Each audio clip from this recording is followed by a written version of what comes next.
जय हिंद प्यारे बच्चों, कैसे हैं आप लोग।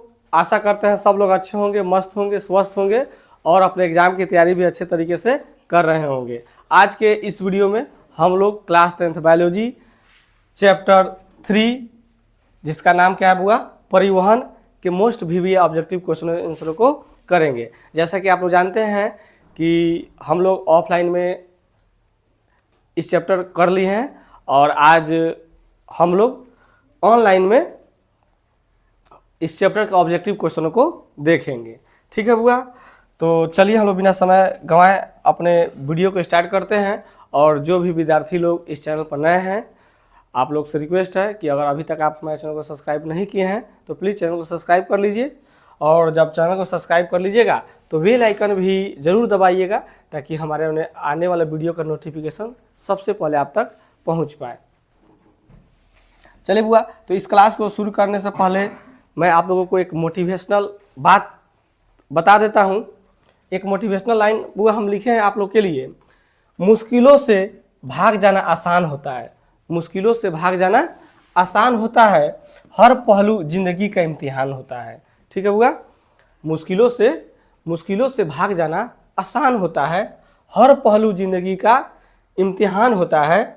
डरने वालों को मिलता नहीं कुछ ज़िंदगी में, डरने वालों को ज़िंदगी में कुछ नहीं मिलता, लड़ने वालों के कदमों में जहान होता है। ठीक है हुआ, यानी कि कहने का अर्थ हो गया कि आप सिर्फ सोच रहे हैं तो सोचने से कुछ नहीं होगा। आप तैयारी कीजिए, मजबूत इरादा के साथ कीजिए, आप अपने मंजिल पर जरूर पहुंचिएगा। ठीक है बुआ, चलिए तो हम लोग आगे चलते हैं। आइए तो आज के इस चैप्टर का पहले क्वेश्चन को हम लोग देख लेते हैं। आज का इस चैप्टर का पहला क्वेश्चन है बुआ, पहला क्वेश्चन है बुआ, ऑक्सीजन का वाहक कहलाता है। ऑक्सीजन का वाहक कौन होता है बुआ?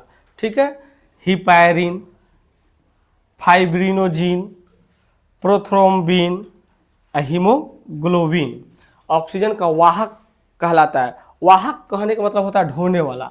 ऑक्सीजन को ढोने का काम कौन करता है? तो आप बोलिएगा हीमोग्लोबिन। ऑक्सीजन का वाहक कौन होता है हुआ? तो हीमोग्लोबिन होता है। हीमोग्लोबिन के कारण ही रक्त का रंग लाल होता है बुआ। रक्त यानी कि खून का रंग क्या होता है बुआ? लाल होता है। किसके कारण होता है बुआ? तो हीमोग्लोबिन के कारण खून का रंग कैसा होता है? लाल होता है। हीमोग्लोबिन के कारण रक्त का रंग कैसा होता है? लाल होता है। और कोई आपसे पूछे कि रक्त एक क्या है, तो रक्त एक हमारा तरल संयोजी उत्तक है। रक्त क्या हुआ? एक हमारा तरल संयोजी उत्तक है। और रक्त का अगर कोई पीएच मान आपसे पूछे तो क्या होगा? रक्त का पीएच मान कितना होता है वो बताइए आप लोग? 7.4 होता है। ठीक है, बात समझ में आया? चलिए बुआ, तो हम लोग अगले क्वेश्चन पर चलते हैं। चलिए बुआ, हमारा दूसरा क्वेश्चन है, पौधे में खाद्य पदार्थों का परिवहन निम्नलिखित में किसके द्वारा होता है? पौधे में खाद्य पदार्थों का, किसका पूछ रहा बुआ? खाद्य पदार्थों का परिवहन किसके द्वारा होता है? क्या जाइलम के द्वारा होता है? क्या फ्लोएम के द्वारा होता है? क्या कोशिका झिल्ली द्वारा होता है? क्या कार्टेक्स द्वारा होता है? तो बताइए आप लोग बुआ, इसका सही आंसर क्या होगा? पौधे में खाद्य पदार्थों का परिवहन बुआ किसके द्वारा होता है? तो फ्लोएम द्वारा होता है। ठीक है बुआ, चलिए अगले क्वेश्चन को हम लोग चलते हैं। अगला क्वेश्चन है बुआ हम लोग का, चालनी नलिकाएं कहाँ पाई जाती है? चालनी नलिकाएं कहाँ पाई जाती है? जंतुओं में, जाइलमों में, फ्लोएम में, एक कोशिकीय पौधों में। बताइए इसका सही आंसर क्या होना चाहिए? चालनी नलिकाएं कहाँ पाई जाती है? तो चालनी नलिकाएं वो कहाँ पाई जाती है? तो फ्लोएम में। चालनी नलिकाएं कहाँ पाई जाती है बुआ? फ्लोएम में पाई जाती है। ठीक है, कोई दिक्कत? इस चैप्टर को हम पूरा ऑफलाइन में समाप्त कर चुके हैं। हम सभी लोग इस चैप्टर को अच्छे तरह से पढ़ लिए हैं। आज के इस वीडियो में मैं आप लोगों को इसका ऑब्जेक्टिव करा रहा हूं। ठीक है, तो अच्छे से आप लोग इस क्लास को देखिए। चलिए वो चौथे क्वेश्चन को देख लेते हैं। रक्त परिवहन के दौरान हृदय में रक्त का भरना, रक्त परिवहन के दौरान हृदय में रक्त का भरना तथा फिर उसका बाहर निकलना क्या कहलाता है? ठीक है बुआ, आपको बताना है। सिस्टोल, डायस्टोल, हृदय चक्र, द्विगुण परिवहन क्या कहलाता है बुआ बताइए? रक्त परिवहन के दौरान हृदय में रक्त का भरना और फिर उसका बाहर निकलना क्या कहलाता है बुआ? तो यह क्या कहलाता है? हृदय चक्र कहलाता है। क्या कहलाता है बुआ? हृदय चक्र कहलाता है। ठीक है, चलिए आगे बढ़ते हैं हम लोग।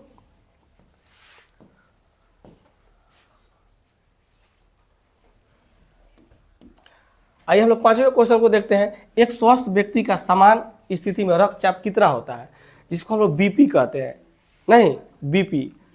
तो एक स्वस्थ व्यक्ति का समान स्थिति में रक्तचाप कितना होता है बुआ? 80/120, 120/80, 160/100, 100/60। तो हम सभी लोग जानते हैं कि एक स्वस्थ व्यक्ति का रक्तचाप वो कितना होता है? 120/80 होता है। यह किस रूप में होता है? तो mmHg के रूप में होता है, नहीं। चलिए आगे चलते हैं बुआ। अगला क्वेश्चन है बुआ, फुफ्फुस चाप निम्नलिखित में कहाँ से निकलती है? फुफ्फुस चाप कहाँ से निकलती है? बायां नीलय से, बायां नीलय से, दायां नीलय से, बायां अलिज से, दायां अलिज से। तो इसका राइट आंसर क्या हो जाएगा बुआ? इसका आपका राइट आंसर हो जाएगा बी हो जाएगा, दायां नीलय से। ठीक है बुआ। चलिए अगले प्रश्न को देख लेते हैं हम लोग।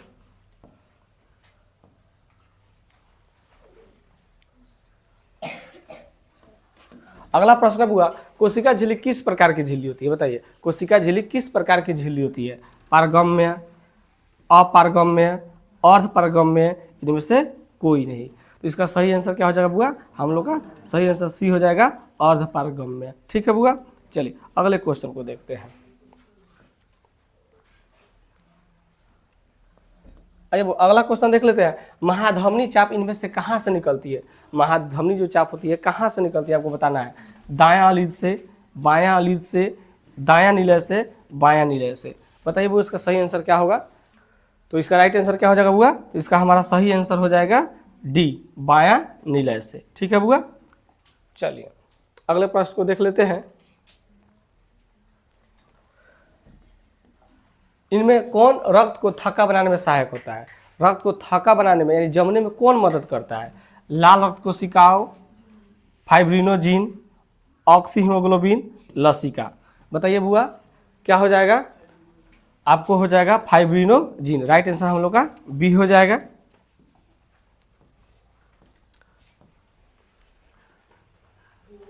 क्वेश्चन नंबर बुआ 10 को हम लोग देख लेते हैं। इनमें किसके कारण रक्त लाल दिखता है? अभी पीछे ही बताए हैं आप लोगों को, हीमोग्लोबिन के कारण, हिपैरिन के कारण, प्रोथ्रोम्बिन के कारण, फाइब्रिनोजिन के कारण। इनमें किसके कारण रक्त लाल दिखता हुआ? तो लाल हमारा हीमोग्लोबिन के कारण रक्त का रंग क्या होता है? लाल होता है बुआ। ठीक है। हीमोग्लोबिन की कमी से कौन सा रोग होता है बताइए आप लोग, कमेंट करके सब लोग जरूर बताइएगा। हीमोग्लोबिन की कमी से कौन सा रोग होता है? चलिए क्वेश्चन नंबर 11 देखते हुए। उस श्रेणी के जंतुओं के शरीर का वह कौन तंत्र है जो ऑक्सीजन, कार्बन डाइऑक्साइड, पोषक तत्वों तथा उपापचयी क्रियाओं के फलस्वरूप उत्पन्न पदार्थों को शरीर से एक भाग से दूसरे भाग में ले जाता है? उत्सर्जित तंत्र, रक्त परिवहन तंत्र, श्वसन तंत्र, जनन तंत्र। बताइए वो राइट आंसर इसका क्या होगा? तो इसका राइट आंसर आपका बी हो जाएगा, रक्त परिवहन तंत्र। ठीक है बुआ। चलिए अगले क्वेश्चन को देख लेते हैं। क्वेश्चन नंबर 12 को देखते हैं बुआ। रक्त का तरल भाग प्लाज्मा, रक्त का तरल भाग क्या कहलाता है बुआ? रक्त का जो तरल भाग होता है उसको हम लोग बुआ क्या कहते हैं? प्लाज्मा कहते हैं। रक्त के तरल भाग को हम लोग क्या कहते हैं? प्लाज्मा कहते हैं। तो यहाँ पर क्वेश्चन में बोल रहा है रक्त का तरल भाग प्लाज्मा आयतन के हिसाब से पूरे रक्त का करीब कितना प्रतिशत होता है? रक्त का तरल भाग प्लाज्मा कहलाता है, ठीक है। और आयतन के हिसाब से पूरे खून में यानी पूरे रक्त में करीब कितना प्रतिशत प्लाज्मा होता है आपको बताना है। 25%, 35%, 55%, 73%। तो आप सभी लोग जानते होंगे क्या होगा? राइट आंसर हमारा सी हो जाएगा, 55%। ठीक है। आपसे ऐसे भी क्वेश्चन पूछ देता है कि रक्त का तरल भाग क्या कहलाता है? तो प्लाज्मा कहलाता है।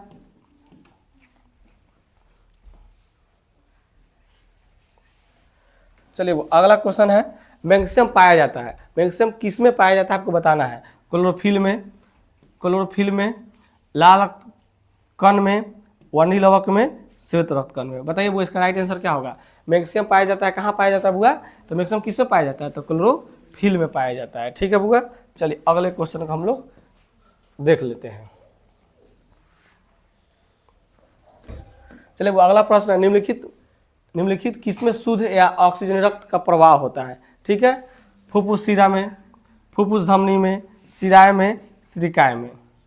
तो इसका राइट आंसर हुआ हमारा क्या हो जाएगा? ए हो जाएगा, फुफ्फुस शिरा में।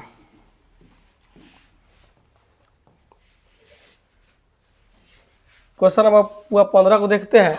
रक्तचाप का सामान्य से अधिक हो जाना क्या कहलाता है? अगर बीपी बढ़ जाता है तो क्या कहते हैं उसको? नहीं, रक्तचाप का सामान्य से अधिक हो जाना क्या कहलाता है? हृदयाघात कहलाता है, हाइपरटेंशन कहलाता है, हाइपोटेंशन कहलाता है, सिस्टोलिक प्रेशर कहलाता है। तो रक्तचाप का सामान्य से अधिक हो जाना क्या कहलाता है बुआ? हाइपरटेंशन कहलाता है। राइट आंसर क्या हो जाएगा हमारा? बी हो जाएगा। ठीक है,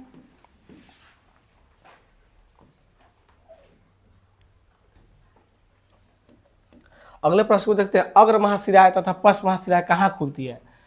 अग्र महाशिराएं तथा पश्च महाशिराएं कहाँ खुलती है? बायां निलय में, दायां निलय में, बायां अलिंद में, दायां अलिंद में। तो इसका राइट आंसर बुआ हमारा डी हो जाएगा, दायां अलिंद में। ठीक है बुआ,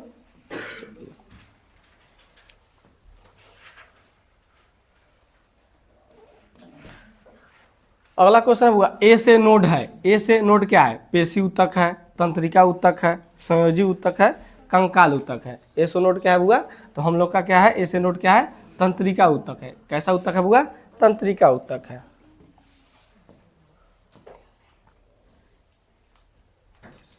चलिए वो अगले क्वेश्चन को देख लेते हैं। इनमें किसकी दीवार सबसे मोटी होती है? किसकी दीवार इनमें सबसे मोटी होती है? बायां लीद की, दायां लीद की, ठीक है बुआ, बायां निलय की, दायां निलय की। बताइए इनमें किसकी दीवार सबसे मोटी होती है? बायां लीद की, दायां लीद की, बायां निलय की, दायां निलय की। तो बुआ हम लोग का इसका राइट आंसर क्या हो जाएगा? सी हो जाएगा, यानी कि बायां निलय की। ठीक है बुआ, चलिए अगले प्रश्न को देख लेते हैं। क्वेश्चन नंबर 19 पर आ जाते हैं हम लोग। चलिए बुआ 19 नंबर क्वेश्चन है, किस जीव में हीमोग्लोबिन नहीं होता है? बताइए किस जीव में हीमोग्लोबिन नहीं होता है? पक्षी में, ठीक है, मक्खी में, मनुष्य में, इनमें से कोई नहीं। क्या कह रहा है? हीमोग्लोबिन किस में नहीं होता है? तो आपका राइट आंसर क्या हो जाएगा? बी हो जाएगा। मक्खी में क्या होता है? मक्खी में हीमोग्लोबिन नहीं पाया जाता है। ठीक है, आज जैसे आप जानते हैं कि मक्खी का जो रक्त होता है वह कैसा होता है बुआ? श्वेत होता है। क्या होता है? श्वेत होता है। और श्वेत खून में क्या होता है? हीमोग्लोबिन नहीं पाया जाता है। ठीक है, समझ में आया बात? चलिए क्वेश्चन नंबर बुआ 20 पर चलते हैं। क्वेश्चन नंबर 20 पर चलते हैं। मैमेलिया वर्ग के जंतुओं के हृदय में कितने वेसम होते हैं? इसमें आपका मनुष्य आ जाता है। नहीं, बताइए 1, 2, 3, 4। तो क्या हो जाएगा? मनुष्य के शरीर में हृदय में मनुष्य के शरीर में वेसमों की संख्या कितनी होती है? 4। कोष्ठक भी कहा जाता है इसको, चैम्बर भी कहा जाता है। नहीं, ठीक है, मनुष्य का हृदय कितने चैम्बर में बटा होता है? 4 चैम्बर में बटा होता है। दायां अलिद, दायां अलिद, बायां अलिद, ठीक है, फिर दायां निलय, बायां निलय। ठीक है, चलिए हुआ। तो इस तरह से कुल हम अपने शुरुआती के 20 क्वेश्चन कर लिए। इसमें आपका कितना सही हुआ कमेंट करके आप लोग बताइए। ठीक है बुआ, चलिए आगे हम लोग चलते हैं, आगे बढ़ा जाए। चलिए क्वेश्चन हम लोग 21 पर चलते हैं। रक्त प्लाज्मा में निम्नलिखित में किसकी मात्रा सबसे अधिक होती है? रक्त प्लाज्मा में सबसे अधिक किसकी मात्रा होती है आपको बताना है। प्रोटीन की, अकार्बनिक लवण की, ग्लूकोज एवं वसा की, जल की। क्या होता है? तो आपका राइट आंसर क्या हो जाएगा? जल की। ठीक है बुआ, जल की। इसमें जल कितना प्रतिशत के आसपास होता है बुआ? तो हमारा 90% से लेकर 92% तक होता है। ठीक है बुआ, चलिए बुआ हम लोग आगे चलते हैं, अगले क्वेश्चन को देखते हैं। Question number 22। सीरम कहलाता है, सीरम कहलाता है। सीरम किसको कहते हैं हमको बताना है। फाइब्रिनोजिन सहित प्लाज्मा, फाइब्रिनोजिन रहित प्लाज्मा,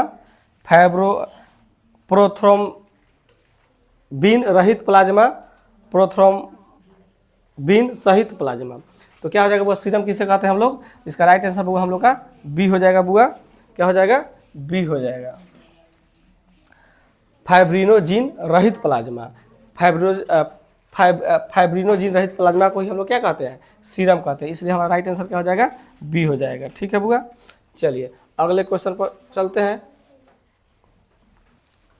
चलिए बुआ अब बताइए 23 नंबर क्वेश्चन का, पौधे में जल तथा खनिज लवणों का परिवहन किस दिशा क्या होती है? यानी पौधे में जल तथा खनिज लवणों के परिवहन की दिशा क्या होती है आपको बताना है। केवल ऊपर की ओर, केवल नीचे की ओर, ऊपर और नीचे दोनों की ओर, इनमें से कोई नहीं।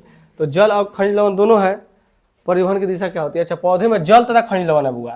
तो आप लोग जानते हैं कि पौधे में खनिज लवणों का जो परिवहन होता है केवल नीचे से ऊपर की ओर होता है। तो केवल ऊपर की ओर क्या हो जाएगा बुआ? केवल ऊपर की ओर। ठीक है, जल और खनिज लवणों का परिवहन है। ठीक है, तो आप लोग जानते हैं कि पौधे में क्या होता है, जड़ जो होता है, जाइलम जो ऊतक होता है, पानी को जमीन से खींच के कहाँ पहुँचाता है? पौधे के ऊपरी हिस्से में पहुँचाता है। तो ठीक है, बात समझ में आता है। जल तथा खनिज लवणों का परिवहन क्या होता है? केवल ऊपर की ओर होता है। क्या होता है? केवल ऊपर की ओर होता है। चलिए अगले क्वेश्चन को देख लेते हैं। क्वेश्चन नंबर 24 को देखते हैं। 24 में दिया गया हुआ रक्त क्या है? बताइए, रक्त क्या है? तो रक्त हमारा एक तरल संयोजी ऊतक है, वास्तविक संयोजी ऊतक है, कंकाल ऊतक है, एडिपोज ऊतक है। तो बताइए रक्त क्या हुआ? रक्त हमारा एक तरल संयोजी ऊतक है जिसका पीएच मान कितना होता है हुआ? 7.4 होता है। रक्त में कौन सा वर्णक पाया जाता है? तो हीमोग्लोबिन पाया जाता है, जिसके कारण क्या होता है? रक्त का रंग लाल होता है। ठीक है, रक्त की प्रकृति कैसी होती है? बताइए, रक्त अम्लीय होता है कि क्षारीय होता है? तो रक्त क्षारीय प्रकृति का होता है। ठीक है, इसलिए इसका पीएच मान 7.4 होता है। ठीक है,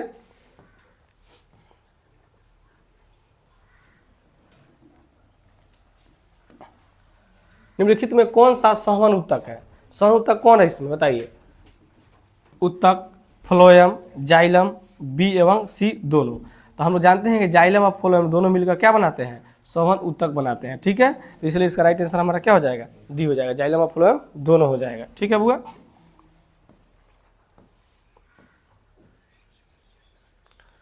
आइए अगले क्वेश्चन को देख लेते हैं बुआ। मनुष्य में श्वेत रक्त कोशिकाओं की जीवन अवधि कितनी होती है? जो श्वेत रक्त कोशिका है उसकी जीवन अवधि मतलब कितना दिन तक वह जिंदा रह सकता है? तो इसका राइट आंसर क्या हो जाएगा बुआ? हमारा ये हो जाएगा 12 से 20 दिन तक। ठीक है बुआ, ठीक है, इसको ये वाइट ब्लड सेल है। ठीक है, WBC है। ठीक है, अगर हम लोग RBC का पूछा जाए, RBC का जीवन काल, तो क्या बोलिएगा? इसका जीवन काल होता है 120 दिन। क्या होता है बुआ? 120 दिन होता है किसका? RBC का। ठीक है, और WBC का 12 से 20 दिन। ठीक है बुआ, चलिए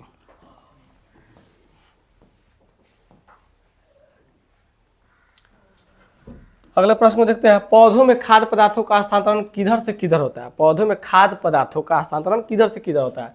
तना से पत्तियों की ओर, तना से जड़ की ओर, जड़ से तना की ओर, अधिक सांद्रता वाले भागों से कम सांद्रता वाले भागों की ओर। तो राइट आंसर आपका यही हो जाएगा डी, अधिक सांद्रता वाले भागों से कम सांद्रता वाले भागों की ओर। ठीक है बुआ, चलते हैं अगले क्वेश्चन को देखते हैं। क्वेश्चन नंबर 28, जाइलम वाहिकाएं किस प्रकार की कोशिका होती है? जाइलम जो वाहिकाएं होती है किस प्रकार की कोशिका होती है? मृत कोशिकाएं होती है, जीवित कोशिकाएं होती है, कभी जीवित तो कभी मृत कोशिकाएं होती है, इनमें से कोई नहीं। तो आप सभी लोग जानते हो जाइलम की जो कोशिकाएं होती है वो क्या होती है? मृत होती है। लेकिन फ्लोएम की अगर पूछा जाए तो जीवित होती है। ठीक है, जाइलम की कोशिकाएं क्या होती है? मृत होती है। ठीक है,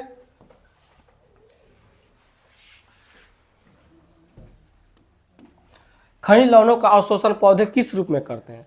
खनिज लवणों का अवशोषण पौधे किस रूप में करते हैं? अणु के रूप में, यौगिक के रूप में, आयन के रूप में, इनमें से सभी रूपों में। तो खनिज लवणों का अवशोषण पौधे किस रूप में करते हैं बुआ? तो इसका राइट आंसर हमारा सी हो जाएगा, आयन के रूप में। ठीक है बुआ, चलिए अब आ जाते हैं हम लोग क्वेश्चन नंबर 30 पर। ठीक है बुआ, औसतन एक पेड़ अपने जीवन काल में अपने भार का कितना गुना वाष्प उत्सर्जित करता है, यानी पानी निकाल देता है? ठीक है, औसतन एक पेड़ अपने जीवन काल में अपने भार के कितना गुना जल वाष्प उत्सर्जित करता है? 2 गुना, 4 गुना, 100 गुना, 10,000। तो इसका राइट आंसर होगा हमारा सी हो जाएगा 100 गुना। ठीक है, याद रखिएगा आप लोग, बहुत अच्छा क्वेश्चन है।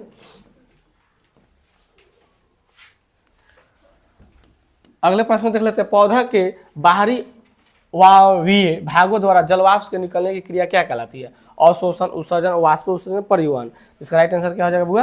हमारा सी हो जाएगा वाष्प उत्सर्जन। क्या कहलाता है? वाष्प उत्सर्जन। ठीक है, चलिए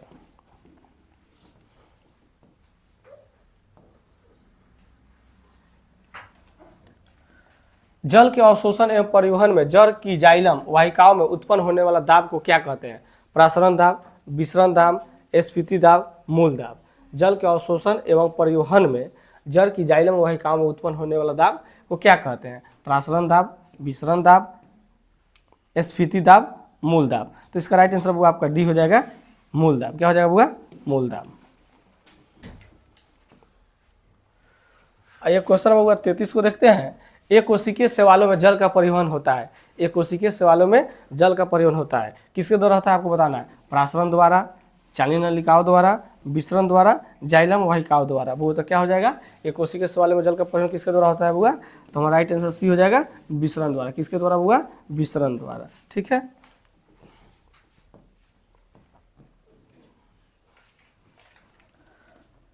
क्वेश्चन नंबर 34, पानी और घृत खनिज का पौधे में हस्तांतरण होता है। पानी और घृत खनिज का जाइलम नलिकाओं के द्वारा, फ्लोएम द्वारा, मृदुतक द्वारा, विरुतक द्वारा। तो आप सभी लोग जानते हैं कि जाइलम का काम क्या है?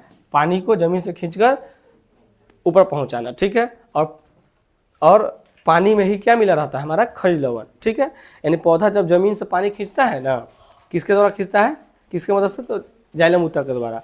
तो उसमें जो खनिज लवण होता है वो पानी में मिक्स होकर ऊपर जाता है। ठीक है। तो पानी और घृत खनिजों का पौधे में हस्तांतरण होता है जाइलम नलिकाओं द्वारा। ठीक है।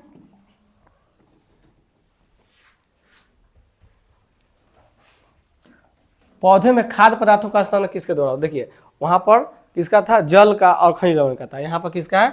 खाद्य पदार्थों का। तो जल और खनिज लवणों का तो जाइलम ऊतक करता है, तो खाद्य पदार्थों को कौन ऊतक करता है? अच्छा, ये तो फ्लोएम ऊतक करता है। लेकिन इसमें पूछ रहा है पौधों में खाद्य पदार्थों का हस्तांतरण किस रूप में होता है? किस रूप में होता है? किस रूप में होता है बुआ? तो ग्लूकोज के रूप में, सुक्रोज के रूप में, स्टार्च के रूप में, प्रोटीन के रूप में। तो क्या हो जाएगा? इसका राइट आंसर हमारा बी हो जाएगा, सुक्रोज के रूप में। ठीक है। सुक्रोज के रूप में, याद रहेगा।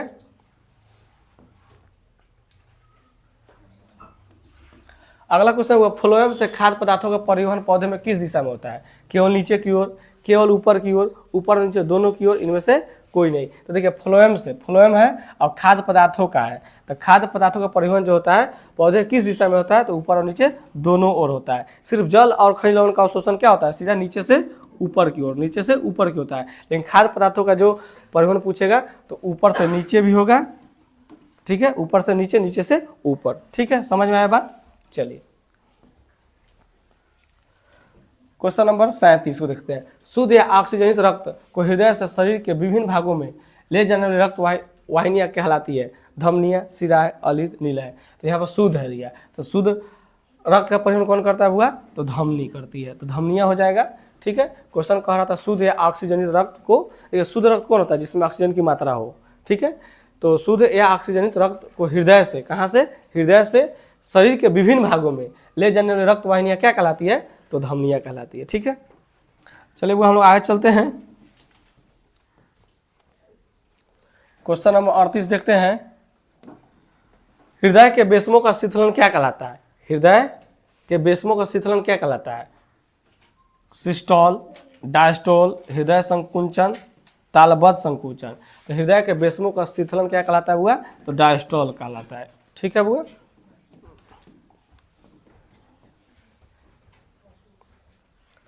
अगला क्वेश्चन हुआ, वाष्पोत्सर्जन कैसी प्रक्रिया है? वाष्पोत्सर्जन कैसी प्रक्रिया है? तो आप जानते हैं कि वाष्पोत्सर्जन क्या हुआ? एक प्रक्रिया है जिसके द्वारा पौधे क्या करता है? जल को वाष्प के रूप में बाहर निकालता है। ठीक है। तो वाष्पोत्सर्जन कैसी प्रक्रिया आपको यहाँ पर पूछ रहा है? शारीरिक प्रक्रिया है, भौतिक प्रक्रिया है, रासायनिक प्रक्रिया है, प्राकृतिक प्रक्रिया है। तो वाष्पोत्सर्जन जो होता है वो हमारा भौतिक प्रक्रिया होता है। कैसा प्रक्रिया होता है? भौतिक। आप लोग याद रखिएगा सब लोग।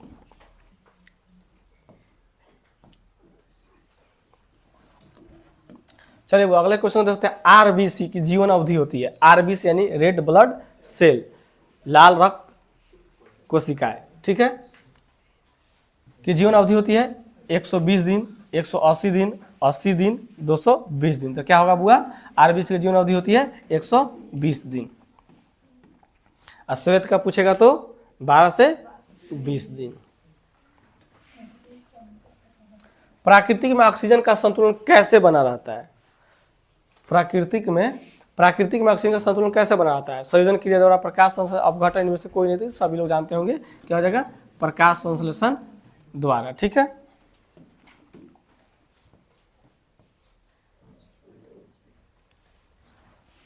अगला प्रश्न हुआ, स्टोमाटा पौधे के किस अंग में पाया जाता है? जो स्टोमाटा होता है जिसको हम रंध्र कहते हैं। क्या कहते हैं? रंध्र कहते हैं। वो पौधे के किस अंग में पाया जाता है? तना में, पत्तियों में, जड़ में, कोई नहीं। तो क्या हो जाएगा?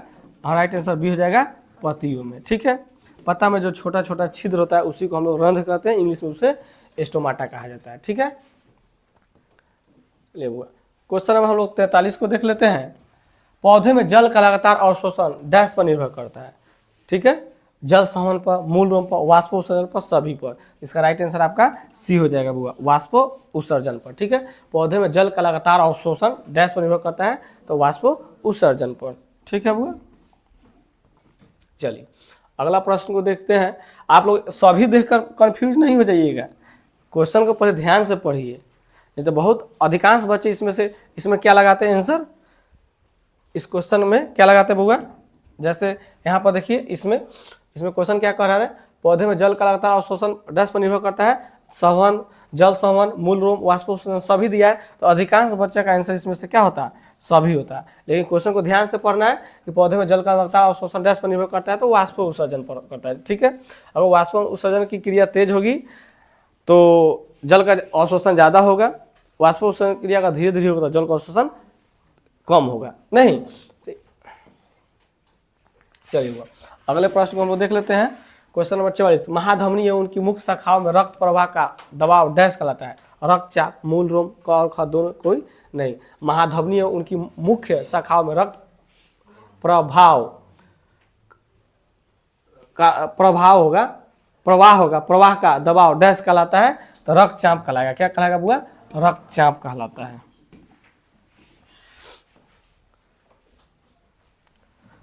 अगला प्रश्न है बुआ, पौधों में गैसों के निष्कासन के लिए किस क्रिया का उपयोग होता है? परासरण, विसरण, वाष्प उत्सर्जन, परिवहन। तो क्या हो जाएगा बुआ? तो विसरण हो जाएगा। क्या हो जाएगा? विसरण द्वारा। पौधों में गैसों का आदान प्रदान किस क्रिया द्वारा होता है? तो विसरण द्वारा होता है। ठीक है बुआ, चलिए अगला क्वेश्चन है, क्लोरोफिल वर्ण का रंग होता है, क्लोरोफिल का रंग कैसा होता है आपको बताना है। क्लोरोफिल का रंग कैसा होता है? हरा होता है, नीला होता है, लाल होता है, सफेद होता है। तो आप सभी लोग जानते हैं क्लोरोफिल वर्ण का रंग कैसा होता है? हरा होता है। इसी कारण पत्तियां जो होती है क्या होती है? हरा होती है। ठीक है,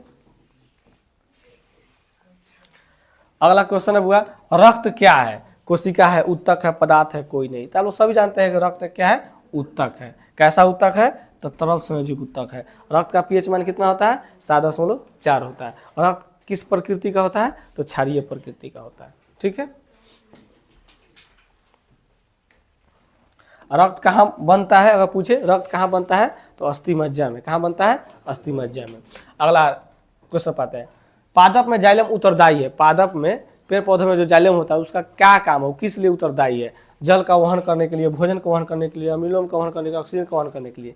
आप जानते हैं उसका काम क्या है? जल का वहन करने के लिए। उसका काम है कि जमीन से पानी को खींचकर पौधे के ऊपरी हिस्सा में पहुंचा देना, बस उसका उतना ही काम है।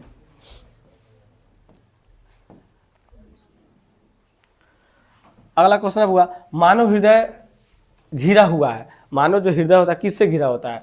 पेरिकार्डियम से, पिलिया से, फ्लोएम से, प्लाज्मा से। तो मानव जो हृदय होता है वह पेरिकार्डियम से घिरा होता है। ठीक है बुआ, चलिए अगले क्वेश्चन पर, यानी क्वेश्चन नंबर हम लोग आ जाते हैं 50 पर। अब हम लोग 50 मारने वाले हैं। चलिए अगला क्वेश्चन, लसिका का रंग होता है। लसिका का रंग कैसा होता है? हरा होता है, लाल होता है, हल्का नीला, हल्का पीला। ऐसे तो बुआ लसिका जो है इसका रंग जो होता है ना हल्का पीला होता है। कैसा होता है बुआ? हल्का पीला होता है। कैसा होता है? हल्का पीला होता है। ठीक है, कहीं कहीं ऐसे देखिए, ऐसे नहीं समझिए। लसिका का जो रंग होता है बुआ यह रंगहीन होता है। कैसा होता है? रंगहीन होता है। लसिका कैसा होता है? रंगहीन होता है, इसका कोई रंग नहीं होता है। फिर ऑप्शन में तो कोई रंगहीन का तो ऑप्शन नहीं दिया है, तो कहीं सर आप हल्का पीला कैसे बता दिए? तो जब लसिका में वसा की मात्रा जब अधिक बढ़ जाता है ना तो उसका रंग जो होता है रक्त का वो हल्का पीला हो जाता है। ठीक है, अगर ऑप्शन में रहे रंगहीन तो जब रंगहीन रहेगा तो हल्का पीला नहीं रहेगा। ठीक है, तो हम लोग रंगहीन लगाएंगे जिसका कोई रंग नहीं होता है। लेकिन जब रंगहीन नहीं रहेगा, हरा रहे, लाल रहे, हल्का नीला रहे, हल्का पीला रहे, तो हम क्या लगाएंगे? हल्का पीला। कोई दिक्कत? चलिए आगे हम लोग बढ़ते हैं। यानी इस तरह से कुल हम लोग 50 क्वेश्चन पूरा कर लिए।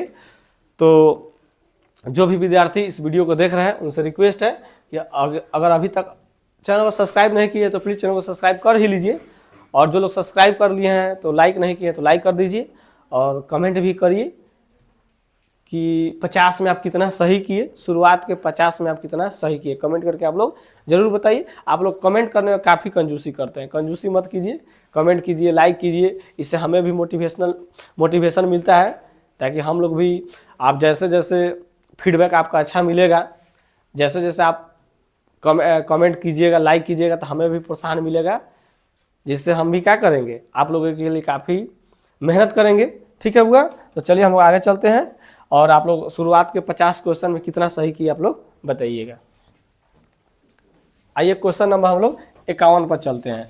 खुला परिवहन तंत्र किस में पाया जाता है, बताइए। खुला परिवहन तंत्र किस में पाया जाता है? मनुष्य में, कॉकरोच में, घोड़ा में, ऊंट में। तो देखिए खुला परिवहन मतलब, देखिए मनुष्यों में जो खून होता है ना, एक नस के माध्यम से आता जाता है। नहीं, मनुष्यों में जो खून होता है किसके माध्यम से आता जाता है? नस होता है। हमारे खून को आने जाने के लिए क्या बना हुआ है? नस बना हुआ है। लेकिन यहाँ खुला परिसर मतलब किसमें नस नहीं होता है, तो आपको क्या हो जाएगा? कॉकरोच में। कॉकरोच में खून डायरेक्ट आता है, जाता है, किसी नसों के द्वारा नहीं। जैसे मनुष्यों में नस होता है, घोड़ा में भी नस होता है, ऊँट में भी होता है, लेकिन कॉकरोच हो गया, कीट पतंग हो गया, तितली हो गया, नहीं तिलचट्टा हो गया, इस सब में क्या होता है?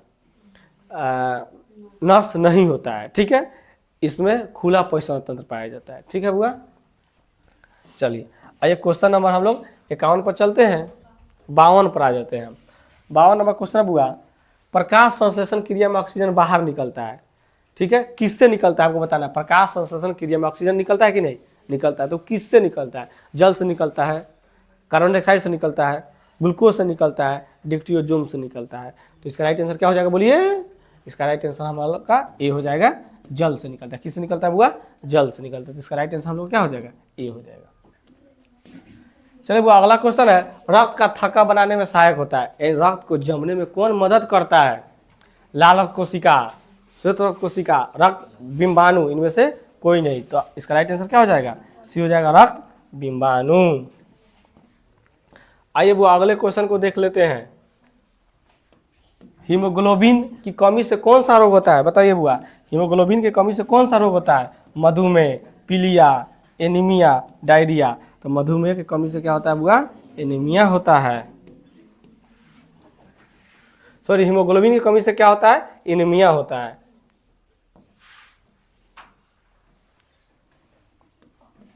चलिए अगला क्वेश्चन है, ऑक्सीजन का वाहक कौन है? WBC, लसिका, RBC, इनमें से कोई नहीं। तो आप लोग जानते हैं क्या हो जाएगा? RBC। अगले प्रश्न को देखते हैं, क्वेश्चन नंबर 56। स्टोमाटा के खुलने और बंद होने की क्रिया कौन नियंत्रित करता है? स्टोमाटा खुलता है और बंद होता है, तो उसको नियंत्रित कौन करता है? द्वार कोशिका है, सहचर कोशिका है, चालनी नलिका है, मूल रोम। तो इसका राइट आंसर आपका ये हो जाएगा, द्वार कोशिका है।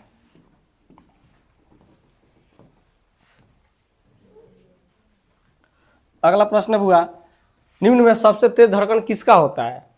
व्हेल का, चूहा का, हाथी का, आदमी का? तो हमको उम्मीद है कि सभी लोग जानते होंगे कि यह आदमी क्या करता है, 1 मिनट में कितनी बार सांस लेता है बुआ?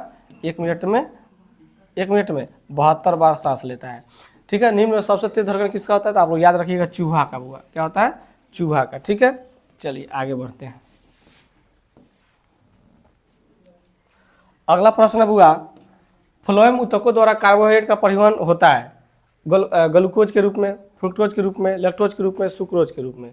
फ्लोएम ऊतकों द्वारा कार्बोहाइड्रेट का परिवहन क्या होता है बुआ? तो आपका डी हो जाएगा, सुक्रोज के रूप में।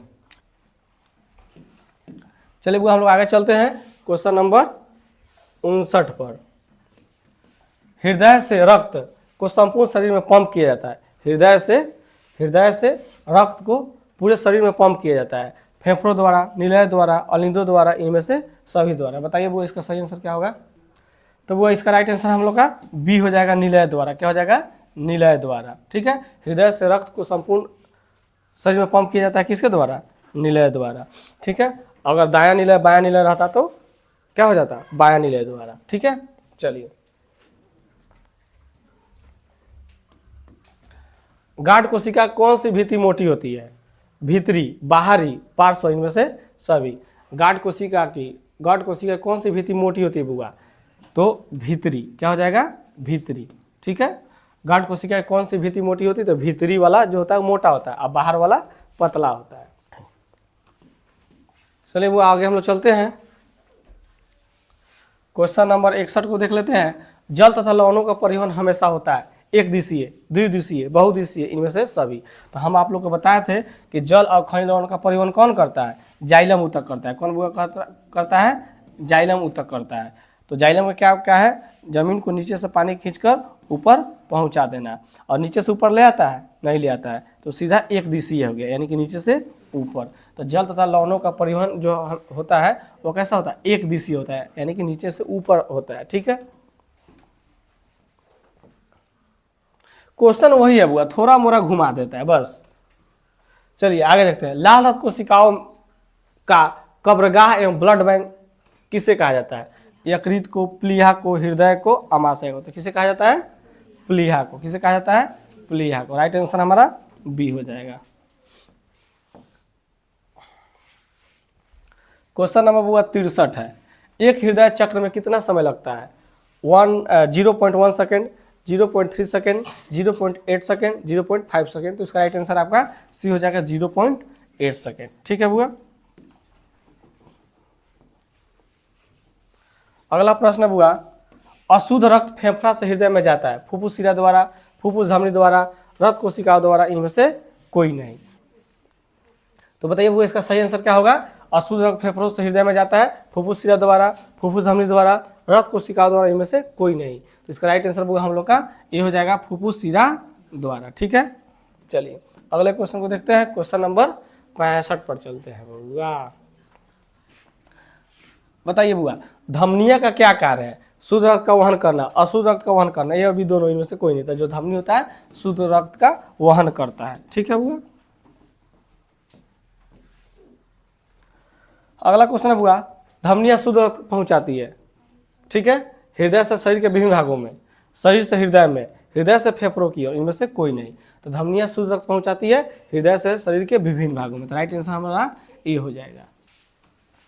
चलिए वो आगे हम लोग चलते हैं, अगले क्वेश्चन को देखते हैं। क्वेश्चन नंबर 67 को देख लेते हैं। शिरा अशुद्ध रक्त पहुंचाती है, शिरा जो होती है अशुद्ध रक्त पहुंचाती है शरीर के अंगों से हृदय की ओर, ठीक है, हृदय से शरीर की ओर, हृदय से फेफड़ा में, इनमें से कोई नहीं। तो इसका राइट आंसर क्या हो जाएगा बुआ? ये हो जाएगा शरीर के अंगों से हृदय की ओर। ठीक है, समझ में आया बात सब लोग को? जैसे देखिए यह दोनों क्वेश्चन सेम है, उल्टा है एक दूसरे के। यहाँ पर क्या कह रहा था? धमनियां शुद्ध रक्त पहुंचाती है तो हृदय से शरीर के विभिन्न भागों में, हृदय से शरीर के विभिन्न भागों में, याद रखिएगा। हृदय जो होता, धमनी जो होता है वह खून पहुंचाता है हृदय से शरीर के पूरे भागों में। लेकिन जब शिरा पूछ देगा तो वह क्या करेगा? शरीर के विभिन्न भागों से कहाँ हो जाएगा? उसका उल्टा कर देंगे, शरीर के विभिन्न भागों से हृदय की ओर। तो इसका राइट आंसर क्या हो जाएगा? ए हो जाएगा। ठीक है बुआ, चलिए बुआ आगे हम लोग बढ़ते हैं। अगला प्रश्न है बुआ, लसिका रंगहीन है क्योंकि? इसमें देखिए लसिका रंगहीन होता है, लाल रक्त कोशिकाएं नहीं है, लाल रक्त कोशिकाएं हैं, श्वेत रक्त कोशिकाएं नहीं है, इनमें से कोई नहीं। तो इसका राइट आंसर क्या होगा बुआ? हमारा ए हो जाएगा, लाल रक्त कोशिकाएं नहीं है। इसी का इसका रंग क्या होता है? रंगहीन होता है, रंगहीन होता है। रंगहीन मतलब कोई रंग नहीं होता है उसका। जैसे पानी का कोई रंग होता है बताइए? तो पानी का भी कोई रंग नहीं होता है, पानी भी रंगहीन होता है। चलिए आगे देखते हैं। वाष्प उत्सर्जन का क्या महत्व है? खनिज अवशोषण एवं वहन, जल का परिवहन, ताप का संतुलन, इनमें से सभी। वाष्प उत्सर्जन का क्या महत्व है? तो इसका राइट आंसर होगा आपका सी हो जाएगा, ताप का संतुलन। ठीक है, चलिए आगे चलते हैं हम लोग क्वेश्चन नंबर, चलिए क्वेश्चन नंबर 70 को देखते हैं। क्वेश्चन नंबर 70 को देखते हैं। उच्च रक्तचाप में क्या होता है? उच्च रक्तचाप में क्या होता है? धमनियों का फैलना, धमनियों का सिकुड़ना, धमनियों का सामान्य रहना, इनमें से सभी। तो उच्च रक्तचाप में क्या हो जाता है बुआ? धमनियां फैलने लगती है, धमनिकाओं का फैलना, ये हो जाएगा।